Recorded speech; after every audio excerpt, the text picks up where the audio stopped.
قرآن کے لیے بھی تو ایسا سوچا جا سکتا ہے، حافظہ صرف حدیث کے لیے کیوں خراب ہے؟ ہاں یہ الگ بات ہے، بعض زمینیں اللہ نے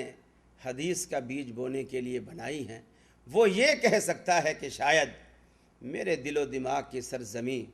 حدیث کے لیے موافق نہیں، اور یہ بد نصیبی ہے، اس کے سوا کچھ نہیں۔ اللہ رب العالمین ہمیں اس قسم کی بد نصیبیوں سے محفوظ رکھے۔ کئی زاویوں سے حدیث پر اعتراض ہوتے ہیں کہ جی محدثین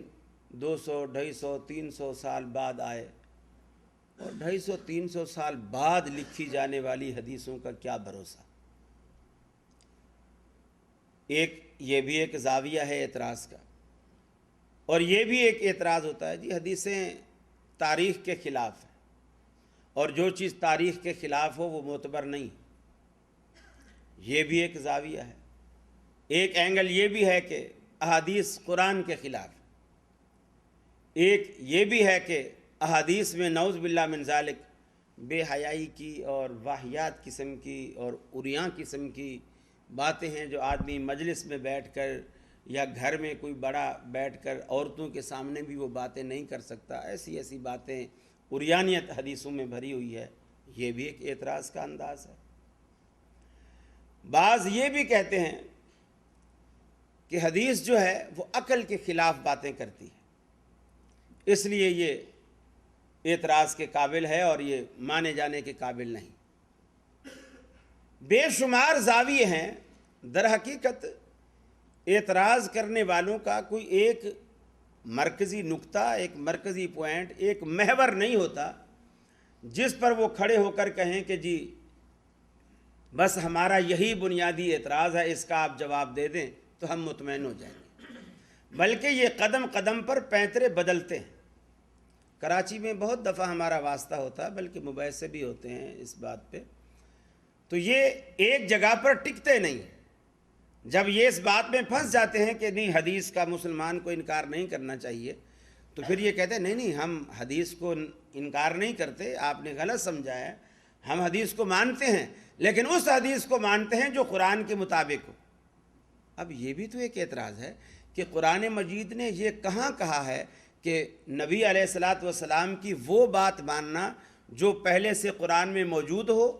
اور وہ اس سے موافقت رکھتی ہو تو ماننا، ورنہ نہیں ماننا۔ پھر نبی کو وہ بات کہنے کی ضرورت ہی کیا تھی جو قرآن میں پہلے سے اللہ نے کہہ دی ہے؟ جو بات اللہ نے پہلے سے قرآن میں کہہ دی ہے،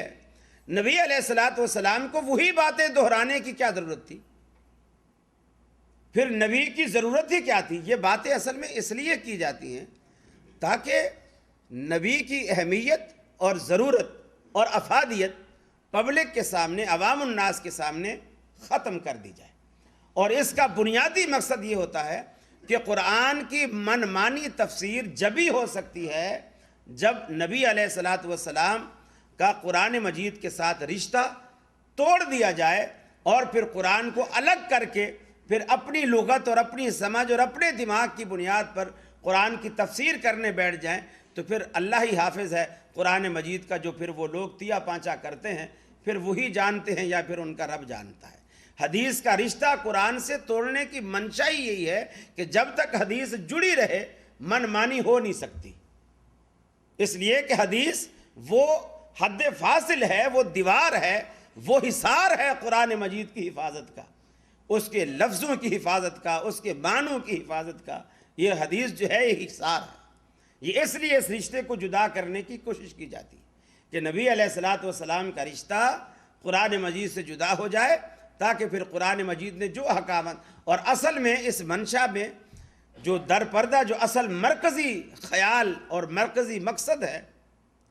وہ قرآن مجید کا ہی انکار ہوتا ہے۔ فتنہ انکار حدیث جو ہے یہ فتنہ انکار قرآن ہے۔ انکار حدیث جو ہے یہ انکار قرآن ہے، اس لیے کہ جب آپ حدیث سے قرآن کو نہیں سمجھیں گے، قرآن اپنی اصلی شکل میں آپ تک آ ہی نہیں سکتا، اصلی حلیے میں آپ تک آ ہی نہیں سکتا۔ میں آپ سے بنیادی بات پوچھتا ہوں، رسول اللہ صلی اللہ علیہ وسلم سے جو لوگ بات سن کر ہم تک پہنچانے والے ہیں، جسے محدثین کی اصطلاح میں روات کا ایک سلسلہ، جیسے زنجیر کی ایک کڑی ہوتی ہے کہ ایک کڑا دوسرے میں جڑا ہوا ہوتا ہے، تیسرا، پھر ایک جتنی لمبی زنجیر بنا لو. تو محدثین کی اصطلاح میں اس زنجیر کو راویوں کا سلسلہ کہا جاتا ہے. روات، سلسلہ روات جو ہے یہ وہ زنجیر ہے جو رسول اللہ صلی اللہ علیہ وسلم سے لے کر اس محدث تک جو اس روایت کو بیان کرتا ہے وہاں تک یہ ایک راویوں کی ایک کڑی ہے. اور وہ روات جو ہیں وہ شاہد ہوتے ہیں، گواہ ہوتے ہیں، اور قرآن مجید نے شہادت کا ایک سلسلہ رکھا ہے. اور قرآن مجید میں یہ بات مسلم ہے کہ کوئی بھی چیز ہو، جیسے چوری کسی نے کر لی تو قرآن کہتا ہے اس پہ کم از کم 2 گواہ پیش کرو. اگر زنا کسی نے کر لیا تو قرآن کہتا ہے کہ اس کو اگر سزا دلوانی ہے تو 4 عینی شاہد پیش کرو. اور جنہوں نے بالکل عین اسی حالت میں، انہی لمحات میں اسی اصل چیز کو دیکھا ہو، اس کے قریبی لوازمات نہیں، بوس و کنار، ملنا ملانا، یہ نہیں، عین اسی حالت میں دیکھا ہو، اسی طرح دیکھا ہو جس کا نام زنا ہے، تو وہ 4 عینی شاہد. اگر 3 بھی ہیں تو ان کو حکم یہ ہے وہ بات بیان نہ کریں، چھپا دیں. اگر عدالت میں انہوں نے بیان کر دی اور عدالت نے ان سے 4تھا گواہ مانگا اور وہ نہیں پیش کر سکیں گے تو قذف کے 80 کوڑے ان کو مارے جائیں گے. یہ پابندیاں ہیں، اسلام نے ضابطے لگائے ہیں. اب وہ جو گواہ جا کر کے گواہی دیں گے، فرض کر لیجئے کسی نے کچھ نہیں دیکھا، میں نے 5-5 ہزار روپیہ، میری ایک صاحب سے دشمنی ہے، میں نے 5-5 ہزار روپیہ 4 بندوں کو دیا، صرف میرا 20 ہزار روپیہ خرچ ہوا، میں نے وہ 4 گواہ خرید کر میں نے تیار کر لی، میں نے عدالت میں کھڑے کر دیے اور ان سے جا کر کے عدالت میں بیان دلوا دیے. وہ کہہ رہے ہیں کہ جی جج صاحب بالکل ہم اللہ کو حاضر ناظر جان کر یہ قرآن پہ ہاتھ رکھ کے، جیسا کہ لوگوں میں ہے، یہ قرآن پہ ہاتھ رکھ کے میں کہہ رہا ہوں